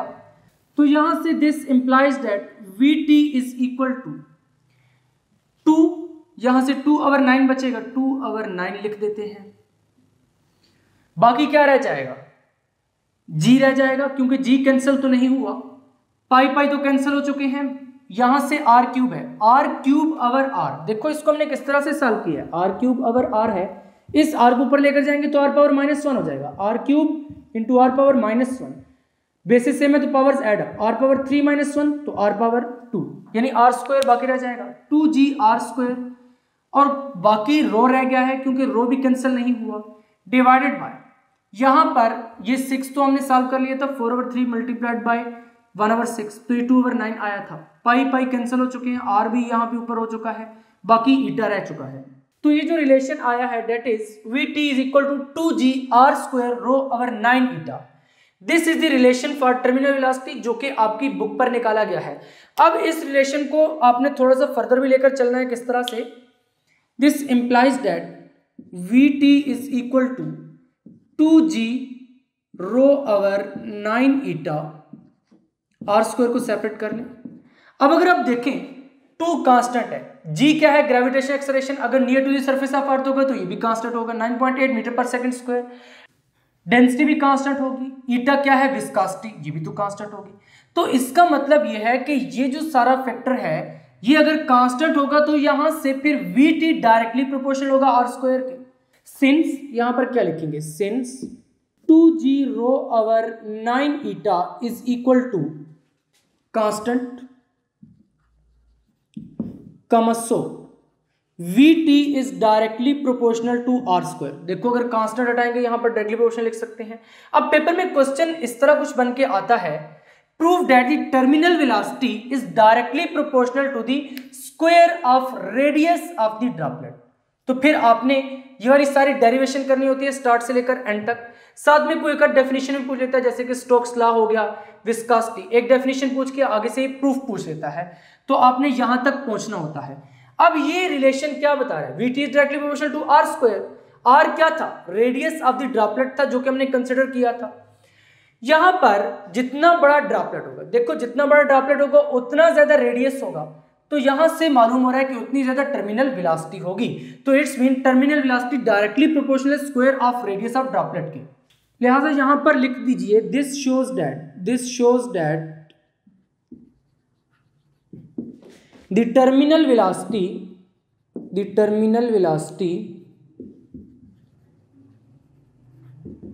is directly proportional to the square of radius of the droplet, to the square of the radius of the droplet। यहां पर इस इक्वेशन को लेकर के, ये वाली जो इक्वेशन है इसको लेकर के आपने एक दो बहुत ही इंपॉर्टेंट पिन पॉइंट्स याद रखने हैं। स्टूडेंट्स अक्सर इसमें कंफ्यूज रहते हैं, मैं रफ साइड पर इनको लिख भी देता हूं। इस रिलेशन में यहां पर g तो कांस्टेंट है, ठीक है, 9.8 मीटर/सेकंड²। ये जो डेंसिटी है रो, ये किसकी डेंसिटी है, जो ड्रॉपलेट है उसके मटेरियल की डेंसिटी है या फिर जो मीडियम है उसकी डेंसिटी है। देखो यहां पर हमने मैस ऑफ ड्रॉपलेट को पुट किया था रो v, लिहाजा ये जो डेंसिटी है ये डेंसिटी ऑफ वाटर होगी या फिर किसी भी उस चीज की डेंसिटी होगी जिसका वो ऑब्जेक्ट है या फिर ड्रॉपलेट है। यहां पर क्योंकि हमने ड्रॉपलेट कंसीडर किया था वाटर का, लिहाजा rho is equal to density of water. ये आर्टिकल का पार्ट नहीं है, जस्ट अपने रफ साइड पर लिखना है तो लिख सकते हैं डेंसिटी ऑफ वाटर या फिर किसी भी ऑब्जेक्ट की डेंसिटी जो कि मूव कर रहा है। नेक्स्ट क्या है, eta. This eta is viscosity. Eta is viscosity of the fluid, उस फ्लूइड की विस्कोसिटी जिसमें से ये ऑब्जेक्ट मूव कर रहा है, जिसकी ये वाली डेंसिटी होगी। तो ईटा क्या है, viscosity of fluid, viscosity of fluid, जिसको हमने क्या कहा हुआ है, एयर कहा हुआ है। अब कुछ स्टूडेंट्स क्या समझते हैं कि this is density of air, लेकिन इस रिलेशन में ये डेंसिटी ऑफ एयर नहीं है। यहां पर हमने वाटर ड्रॉपलेट को एज ए ऑब्जेक्ट ट्रीट किया है जो कि फॉल कर रहा था, लिहाजा ये डेंसिटी उस ऑब्जेक्ट की डेंसिटी है जो कि फॉल कर रहा है। यहां पर क्योंकि वाटर ड्रॉपलेट फॉल कर रहा था, लिहाजा ये डेंसिटी वाटर की डेंसिटी होगी। और विस्कोसिटी किसकी है, विस्कोसिटी ऑफ द मीडियम, उस मीडियम की विस्कोसिटी जिसमें वो फॉल कर रहा है। यहां पर क्योंकि हमने मीडियम एयर लिया हुआ था, यानी एयर को एज ए फ्लूइड हम ट्रीट कर रहे थे, लिहाजा यहां पर ये जो विस्कोसिटी होगी ये एयर की विस्कासिटी होगी। और ये जो रेडियस है, ये तो रेडियस ऑफ ड्रॉपलेट आपको मैंने बता ही दिया है। फाइनली यहाँ पर टर्मिनल वेलोसिटी का कंसेप्ट भी कंप्लीट होता है। अब हम नेक्स्ट आर्टिकल की तरफ बढ़ते हैं, article number 5.15, real fluids are viscous fluids. Article number 5.15, real fluids are viscous fluids. इस आर्टिकल का ये नाम क्यों रखा गया है, real fluids are viscous fluids? देखिए, जितने भी रियल फ्लूइड्स हैं, जैसे कि वाटर है, ग्लिसरीन है, हनी है, ये सारे के सारे विस्कस फ्लूइड्स होते हैं। इनकी कोई ना कोई विस्कासिटी होती है। ये जो एयर प्रेजेंट है, इसकी भी कोई ना कोई विस्कासिटी है। तो इसका मतलब है कि रियल जितने भी फ्लूइड्स होते हैं वो विस्कस होते हैं। इसी वजह से आर्टिकल का नाम रखा गया है रियल फ्लूइड्स और विस्कस फ्लूइड्स। ऑलरेडी मैं आपको एक लेक्चर में बहुत ही डिटेल में पढ़ा चुका हूं आइडियल फ्लूइड्स का कंसेप्ट, कि आइडियल फ्लूइड कौन सा फ्लूइड होता है। उस लेक्चर में मैंने आपको बताया था कि आइडियल फ्लूइड एक हाइपोथेटिकल फ्लूइड होता है, जिसको जस्ट हम सपोज करते हैं कि ऐसा फ्लूइड जो इन कंडीशंस को सेटिस्फाई करेगा वो आइडियल फ्लूइड कहलाएगा। अब वो कंडीशंस कौन सी हैं?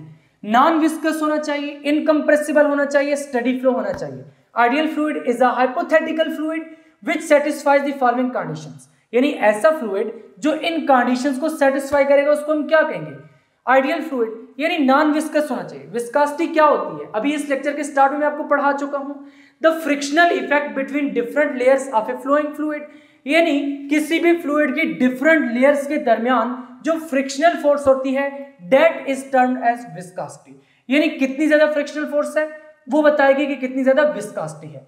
तो लिहाजा अगर कोई ऐसा फ्लूइड हो जिसकी लेयर्स के दरमियान कोई फ्रिक्शन ना हो तो उसको हम क्या कहेंगे? Non viscous fluid. इसलिए हमने लिखा है there is no frictional force between adjacent layers of the fluid. यानी आइडियल फ्लूइड की एडजेसेंट लेयर्स के दरमियान कोई फ्रिक्शन नहीं होती। सेकंड पॉइंट है इनकम्प्रेसिबल, कि आइडियल फ्लूइड्स इनकम्प्रेसिबल होते हैं। देखो, जब फ्लूइड कंप्रेस हो जाए तो उसका वॉल्यूम चेंज हो जाएगा। जब वॉल्यूम चेंज होगा तो density is equal to mass over volume वाले फार्मूला से डेंसिटी भी चेंज हो जाएगी।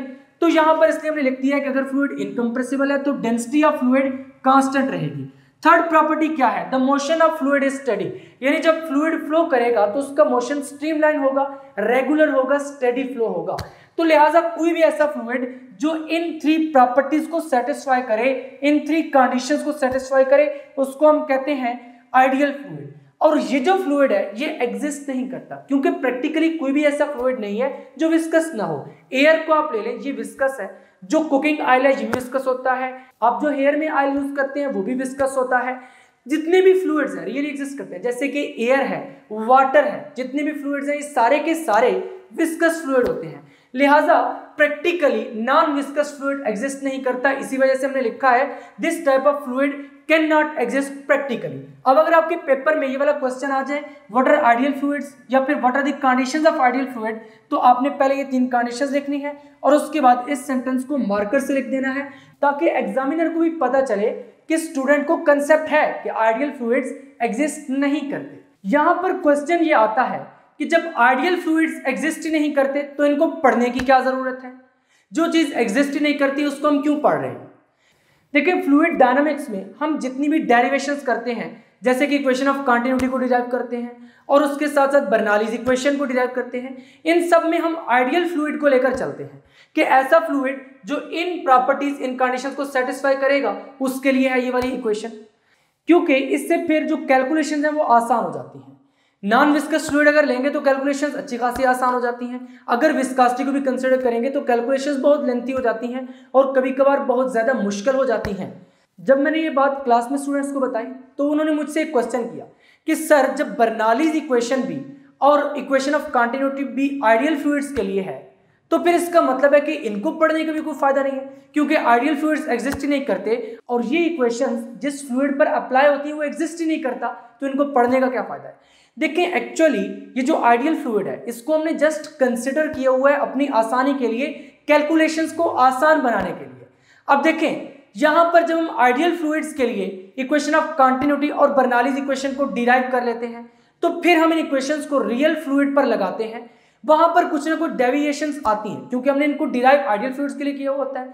जो डेविएशंस आती हैं, जो एरर आता है वो माइनर होता है, उसको हम नेग्लेक्ट कर सकते हैं और कैलकुलेशंस को आसान बनाने के लिए हम ये वाली अजम्पशंस लेकर चलते हैं और जो आंसर निकल कर आता है वो almost near to the accurate होता है, यानी अप्रॉक्सीमेट आंसर आ जाता है। अब यहाँ पर आइडियल फ्लूइड्स की जो हमने कंडीशन मानी है उसमें स्टडी फ्लो वाली जो कंडीशन है ये तो प्रैक्टिकली भी एग्जिस्ट कर सकती है, फ्लूइड का फ्लो स्टडी हो सकता है किसी हद तक। उसके बाद इनकम्प्रेसिबल है, कुछ फ्लूइड्स ऐसे हैं जो ऑलमोस्ट इनकम्प्रेसिबल है, कंप्लीटली तो नहीं कह सकते लेकिन ऑलमोस्ट इनकम्प्रेसिबल है। लेकिन ये वाली जो प्रॉपर्टी है नॉन विस्कस वाली, रियली जो फ्लूइड्स एग्जिस्ट करते हैं उनमें ये वाली प्रॉपर्टी नहीं होती। हमेशा फ्लूइड्स जो रियली एग्जिस्ट करते हैं वो विस्कस होते हैं। अगर आप इस एयर की एग्जांपल लें, ये भी विस्कस है, इसकी कोई ना कोई विस्कोसिटी होती है, कोएफिशिएंट ऑफ विस्कोसिटी की कोई ना कोई वैल्यू है। और अगर आप ऑयल कंसीडर करें उसकी भी विस्कोसिटी होती है, ग्लिसरीन की विस्कोसिटी होती है, वाटर की विस्कोसिटी होती है, कैस्टर ऑयल की विस्कोसिटी होती है, केरोसिन ऑयल की विस्कोसिटी होती है, हनी की विस्कोसिटी होती है। इन शॉर्ट के जितने भी फ्लूइड्स रियली एग्जिस्ट करते हैं उन सब की कोई ना कोई विस्कोसिटी होती है। ऐसा फ्लूइड एग्जिस्ट नहीं करता जिसकी विस्कोसिटी ना हो। इसी वजह से हमने यहां पर लिखा था कि this type of fluid can not exist, क्योंकि ये नॉन विस्कस है, ये एग्जिस्ट नहीं कर सकता। तो रियल फ्लूइड्स कौन से होते हैं? All types of fluids that possess viscosity, यानी तमाम ऐसे फ्लूइड्स जो विस्कोसिटी पोजेस करते हैं और टर्म्ड एज रियल फ्लूइड्स। और रियल फ्लूइड्स जितने भी हैं वो सारे के सारे कुछ ना कुछ विस्कोसिटी पोजेस करते हैं। एग्जांपल्स क्या है? केरोसिन ऑयल जैसे कि मिट्टी का तेल है, कैस्टर ऑयल, उसके बाद हनी जिसे हम शहद कहते हैं। तो ये सब एग्जांपल्स हैं रियल फ्लूइड्स की। इनकी कोई ना कोई विस्कोसिटी होती है, इनकी कोएफिशिएंट ऑफ विस्कोसिटी की प्रॉपर वैल्यू होती है। अब हमने डिस्कस करना है comparison of ideal fluids and real fluids, जो कि मोस्ट इंपॉर्टेंट शॉर्ट क्वेश्चन है। तो चलिए उसको डिटेल में डिस्कस करते हैं। अब हम पढ़ने जा रहे हैं comparison of ideal and real fluids. यहां पर टेबल की फॉर्म में कंपैरिजन को लिखा है। ये मैंने सारे पॉइंट्स उठाकर लिख दिए हैं जो कि आपकी बुक में पैराग्राफ की फॉर्म में दिए हुए हैं। अब आपकी बुक में पैराग्राफ की फॉर्म में जो सेंटेंसेस दिए गए हैं इस तरह उनको याद करना काफी मुश्किल है, तो मैंने उनको इस तरह से अरेंज कर दिए प्रॉपरली ताकि आपको ये आसानी से याद हो सके। यहां पर सबसे पहले एक कॉलम बनाया जिसमें प्रॉपर्टी की हेडिंग लगाई है, दूसरे कॉलम में आइडियल फ्लूइड और तीसरे कॉलम में रियल फ्लूइड। यहां पर प्रॉपर्टीज लिखी है। विस्कोसिटी पहली प्रॉपर्टी है, आइडियल फ्लूइड में विस्कोसिटी किस तरह की होती है, रियल फ्लूइड में किस तरह की होती है। तो सबसे पहली प्रॉपर्टी क्या है? विस्कोसिटी। आइडियल फ्लूइड्स के केस में क्या होता है? कोई विस्कोसिटी नहीं होती, नॉन विस्कस होता है, it has no viscosity. Real fluids के केस में क्या है? It has viscosity and shows internal friction, क्योंकि रियल फ्लूइड्स की जो लेयर्स हैं उनके दरमियान फ्रिक्शन होती है, जैसे पहले मैं आपको बता चुका हूं। तो यहां पर इसलिए लिखा है कि रियल फ्लूइड्स विस्कस होते हैं। सेकेंड प्रॉपर्टी है compressibility. Ideal fluid is incompressible. देखो आइडियल फ्लूइड इनकम्प्रेसिबल होता है, इसकी डेंसिटी क्योंकि कांस्टेंट रहती है, इस वजह से ये इनकम्प्रेसिबल है। सिमिलरली रियल फ्लूइड के केस में क्या है? इट इज कंप्रेसिबल, यानी रियल फ्लूइड्स जो हैं वो किसी हद तक कंप्रेसिबल होते हैं। थर्ड है existence. It does not exist in real world. देखो आइडियल फ्लूइड्स जो है ये हाइपोथेटिकल फ्लूइड है, क्योंकि रियली कोई ऐसा फ्लूइड एग्जिस्ट ही नहीं करता जिसकी विस्कोसिटी ना हो। अभी मैं आपको बता चुका हूं जितने भी फ्लूइड्स एग्जिस्ट करते हैं रियल लाइफ में वो सारे के सारे विस्कस फ्लूइड्स होते हैं। जब नॉन विस्कस फ्लूइड एग्जिस्ट ही नहीं करता तो इसलिए हमने लिख दिया है it does not exist in the real world, यानी ये जस्ट थ्योरेटिकल है, जस्ट हम एक एजम्पशन लेते हैं ताकि कैलकुलेशन सिंपल हो सके।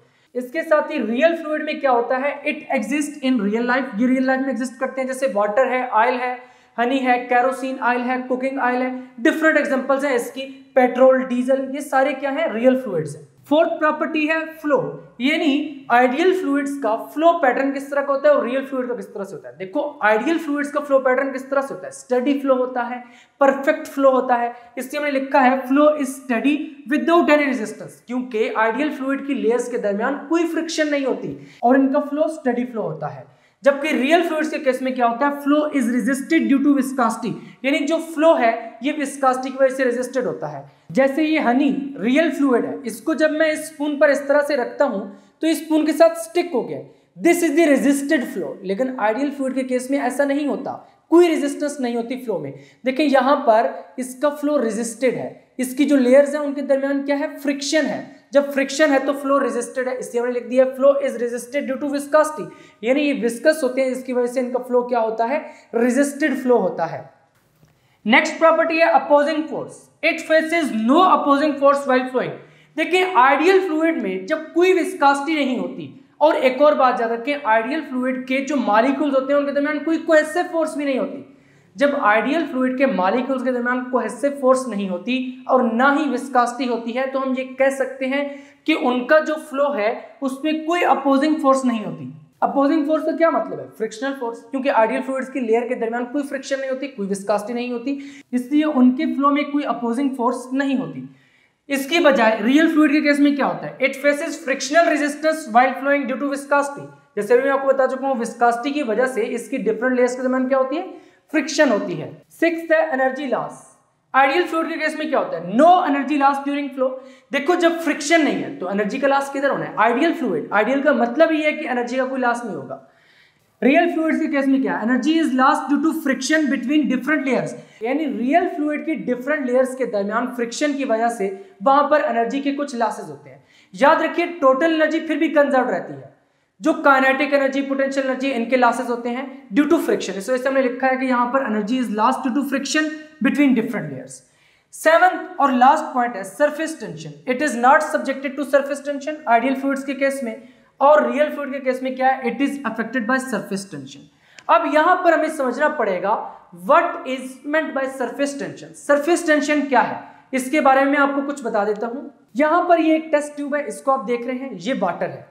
मैं इस टेस्ट ट्यूब को पूरा वाटर से फिल करता हूं। अभी यहां पर ऑब्जर्व कीजिएगा, इस तरह से इसको मैं वाटर से पूरा फिल करता हूं। जरा मैं थोड़ा करीब करता हूं ताकि आपको और बेहतर तरीके से नजर आ सके। अभी मैं इसको पूरा फिल करूंगा, देखिएगा ऊपर सरफेस पे क्या होता है। यहां पर अगर आप देखें तो इसके ऊपर उभरी हुई सरफेस बन गई है। अगर मैं और भी थोड़ा सा ऐड करूंगा तब भी इसमें आ सकता है। देखो यहां पर अब ये प्रॉपर एक उभरी हुई सरफेस बन गई है। अब यहां पर इसकी सरफेस पे ये जो उभरी हुई सरफेस बनी है कन्वेक्स टाइप, ये क्यों है? Due to surface tension. और आप ये भी जानते हैं कि जो आयरन है उसकी डेंसिटी ज्यादा है वाटर से। अगर मैं इसकी सरफेस पर इसको प्लेस करता हूं एक आयरन की छोटी सी वायर को, अभी देखिएगा यहां पर इसकी डेंसिटी ज्यादा है लेकिन ये नीचे नहीं डूब रही। आखिर इसकी वजह क्या है? Due to surface tension. अगर मैं इसको थोड़ा सा प्रेस करता हूं, यहां पर देखिएगा, देखिए अभी नीचे डूब चुकी है क्योंकि मैंने इसको प्रेस किया है, लेकिन पहले ये सरफेस पर थी। क्यों सरफेस पर थी? Due to surface tension. तो यहां से फिर बड़े ही शानदार तरीके से सरफेस टेंशन की एक डेफिनेशन निकलती है, और वो डेफिनेशन क्या निकल कर आती है? Surface tension is the property of a liquid. किसी भी लिक्विड की ये property by virtue of which its free surface. Test tube में जो वाटर था उसके ऊपर जो सरफेस थी वाटर की, दैट वाज फ्री सरफेस। और ये जो सरफेस टेंशन है, याद रखें ये सरफेस प्रॉपर्टी है, और इंटरनल प्रॉपर्टीज और सरफेस प्रॉपर्टीज एक दूसरे से टोटल डिफरेंट होती हैं। और बाज़ औक़ात तो मटेरियल्स ऐसे होते हैं कि उनकी सरफेस प्रॉपर्टी एंटायरली डिफरेंट होती है इंटरनल प्रॉपर्टीज से। यहां पर सरफेस टेंशन क्या है? सरफेस प्रॉपर्टी है किसी भी लिक्विड की, by virtue of it its free surface behaves like a stretch elastic sheet. जैसे वहां पर मैंने वायर प्लेस की थी तो उसकी जो सरफेस थी वो as a elastic sheet behave कर रही थी, यानी वो नीचे नहीं सिंक कर रही थी। लेकिन जब मैंने वहां पर सरफेस टेंशन को डिस्टर्ब किया उसको प्रेस करके, तो फिर वो नीचे डूब गई, क्योंकि वहां पर जो मॉलिक्यूल्स ने एक इलास्टिक शीट बनाई थी उसको हमने ब्रेक किया था फोर्स अप्लाई करके, इस वजह से वो नीचे डूब गई थी। Trying to minimize the surface area, और ये ऐसी प्रॉपर्टी है जिसकी वजह से लिक्विड जो है वो अपने सरफेस एरिया को मिनिमाइज करने की कोशिश करते हैं। वहां पर इस तरह से आपने देखा कि टेस्ट ट्यूब में ऊपर से इस तरह से उभर गया था वो, यानी कन्वेक्सिव सरफेस बन गई थी। क्यों? यहां पर ये बाहर फॉल नहीं कर रहा था, अपने एरिया को इसने मिनिमाइज किया था। अपने एरिया को क्या किया था? मिनिमाइज। अब अगर यहां पर एक बीकर कंसिडर करें जो वाटर के इंटरनल मॉलिक्यूल्स है, यहां पर जो मॉलिक्यूल्स है, ये जो मॉलिक्यूल्स है, ये सारे मॉलिक्यूल्स एक दूसरे पर बराबर फोर्स एक्सर्ट करते हैं, यहां पर इक्वल फोर्सेस एक्सर्ट हो रही है, जिनके दरमियान जो कोहेसिव फोर्स है वो सेम है। लेकिन अगर यहां पे सरफेस पे हम मॉलिक्यूल्स को ऑब्जर्व करें तो इससे ऊपर तो कोई मॉलिक्यूल्स नहीं है। जब कोई मॉलिक्यूल्स नहीं है तो उस केस में क्या होता है? ये इनको अंदर की तरफ कर लेती है, इसकी वजह से सरफेस एरिया क्या हो जाता है? मिनिमाइज हो जाता है, और लिक्विड की surface as a elastic sheet behave करती है। सरफेस टेंशन वाला जो आर्टिकल है ये कोई छोटा मोटा आर्टिकल नहीं है, इस पे पूरे चैप्टर्स हैं जो मैं स्टूडेंट्स को बीएस लेवल पर पढ़ाता हूँ फ्लूइड डायनामिक्स के कोर्सेज में। यहां पर मैंने आपको जस्ट इसका थोड़ा सा टच दिया है कि सरफेस टेंशन क्या होती है। यहां पर आइडियल फ्लूइड्स के केस में कोई सरफेस टेंशन नहीं होती, ये कोई सरफेस टेंशन प्रोवाइड नहीं करते। सरफेस टेंशन आती कहां से? मॉलिक्यूल्स के इनवर्ड पुल की वजह से। जब वो इनवर्ड पुल करेंगे तब सरफेस टेंशन होगी। क्योंकि यहाँ पर आइडियल फ्लूइड्स के केस में कोई कोहेसिव फोर्स होती नहीं है। जब कोहेसिव फोर्स नहीं होती तो यहाँ पर सरफेस टेंशन भी नहीं हो सकती। लेकिन रियल फ्लूइड्स के केस में क्या होता है कि इनके लिए सरफेस टेंशन होती है, जैसे कि वाटर के केस में मैंने आपको प्रूव करके दिखाया है। फाइनली यहाँ पर difference between ideal fluids and real fluids and होता है। अब अगर पेपर में शॉर्ट क्वेश्चन आ जाए तो आपने इसमें से 4 प्रॉपर्टीज उठाकर लिख देनी है, यानी ये जो फर्स्ट 4 डिफरेंसेस हैं ये उठाकर लिख देने हैं। यहाँ पर मैंने आपको 7 इसलिए पढ़ा दिए क्योंकि आपकी बुक पर ये सारे के सारे दिए हुए हैं, ताकि इनमें से अगर कोई एमसीक्यूज बन के आ जाए तो आप उसको इजीली अटेम्प्ट कर सकें। और इसके साथ साथ सबसे इंपॉर्टेंट पॉइंट कि स्टूडेंट्स जब याद करके जाते हैं पेपर में तो उन्हें कुछ पॉइंट्स भूल जाते हैं, तो अगर आप 7 याद करेंगे उनमें से 4 तो याद रहेंगी, तो इस तरह से आपको शॉर्ट क्वेश्चन में मैक्सिमम मार्क्स मिल सकते हैं। फाइनली आज के लेक्चर में हमने क्या पढ़ा है, 3 आर्टिकल्स डिस्कस किए, जिनमें से सबसे पहला आर्टिकल क्या था, viscous drag and Stokes law, article number 5.13। उसके बाद आर्टिकल नंबर 5.14 टर्मिनल वेलोसिटी, और उसके बाद article number 5.15 that was real fluids और विस्कस फ्लूइड्स। तो यहां पर फिर आपको समझ आ चुका है कि रियल फ्लूइड्स किस तरह से विस्कस फ्लूइड्स हैं और आइडियल फ्लूइड्स और रियल फ्लूइड्स के दरमियान डिफरेंस क्या क्या है। नेक्स्ट यहां पर आपकी बुक में पेज नंबर 108 पर एक टिडबिट दिया गया है, parachutes increase air resistance drag by creating a large surface area which counteracts the force of gravity. This slows down the person's fall and allowing them to land safely. देखें, parachutes को तो आपने observe किया हुआ है। Parachutes किस तरह के होते हैं, मान लो यहां पर हम एक पैराशूट ड्रा कर देते हैं, रफ सा पैराशूट इस तरह का कुछ होता है। यहां पर इस जगह पे पर्सन बैठ जाता है। अब इसमें क्या होता है, इसका लार्ज सरफेस एरिया है, जब ये under the action of gravity नीचे मूव करता है तो लार्ज सरफेस एरिया की वजह से यहां पर जो एयर ड्रैग होगा, यानी जो ड्रैग फोर्स होगी, drag force that would be large, यानी यहां पर ड्रैग फोर्स इतनी ज्यादा हो जाएगी कि वो वेट को काउंटरैक्ट कर लेगी। इसी वजह से यहां पर हम लिखा है which counteracts the force of gravity. Force of gravity क्या है, वेट, यानी ड्रैग फोर्स इतनी ज्यादा हो जाएगी जो फोर्स ऑफ ग्रेविटी को काउंटर एक्ट कर लेगी, और इसकी वजह से पर्सन क्या कर लेगा, आराम आराम से स्लोली नीचे मूव करेगा और सेफली लैंड कर लेगा। इसी फिनोमेनन को मजीद समझने के लिए आप एक अम्ब्रेला लीजिए और उसके साथ एक एक्सपेरिमेंट करके देखिए, बल्कि आज ही देखें। अम्ब्रेला को आप ओपन करें, उसको ऊपर करके रखें और तेजी से नीचे खींचें, तो आपको एक फोर्स महसूस होगी। अम्ब्रेला को कभी भी आप तेजी से नीचे नहीं खींच पाएंगे, उसकी वजह यह है कि वहां पर ड्रैग फोर्स ज्यादा होगी और उसको आप आराम से नीचे खींच सकते हैं। अगर आप जोर से खींचने की कोशिश भी करेंगे तब भी नहीं खींच सकेंगे, वो आहिस्ता से नीचे आएगी। पैराशूट के केस में भी इसी तरह से होता है कि वहां पर सरफेस एरिया ज्यादा होता है, जब पर्सन नीचे आता है तो वहां पर ड्रैग फोर्स ज्यादा होती है। जब ड्रैग फोर्स ज्यादा होगी, वो इंक्रीज करेगी, तो उस केस में क्या होगा कि वो वेट को आसानी से काउंटरैक्ट कर लेगी, जिसकी वजह से पर्सन सेफली लैंड कर सकता है। तो फाइनली आज का लेक्चर यहीं पर एंड होता है। इस लेक्चर में काफी सारे इंपॉर्टेंट कंसेप्ट्स हमने डिस्कस किए हैं। शॉर्ट क्वेश्चन के रिस्पेक्ट से ये लेक्चर काफी इंपॉर्टेंट है, और एक लॉन्ग क्वेश्चन में हमने डिस्कस किया जो कि लेक्चर के दरमियान में आपको बता दिया था। टर्मिनल वेलोसिटी वाले आर्टिकल में से लॉन्ग क्वेश्चन बनता है और उसकी एक प्रॉपर स्टेटमेंट है, जिससे स्टूडेंट्स कंफ्यूज हो जाते हैं, और वही स्टेटमेंट मैंने आपको इस लेक्चर में बताई है कि उस स्टेटमेंट को आपने किस तरह से इंटरप्रेट करना है और फिर किस तरह से आपने उस लॉन्ग क्वेश्चन का आंसर करना है। तो फाइनली अगर अभी तक आपने फिजिक्स इनसाइड आउट को सब्सक्राइब नहीं किया तो जल्दी से सब्सक्राइब करके बेल आइकन के बटन को क्लिक कर दें, ताकि जैसे ही नेक्स्ट लेक्चर्स अपलोड हों आपको साथ के साथ नोटिफिकेशंस मिलते रहें और आप एग्जाम की बहुत ही अच्छे से तैयारी करके बहुत अच्छे मार्क्स ले सकें। मिलेंगे नेक्स्ट लेक्चर में, तब तक के लिए अल्लाह हाफिज।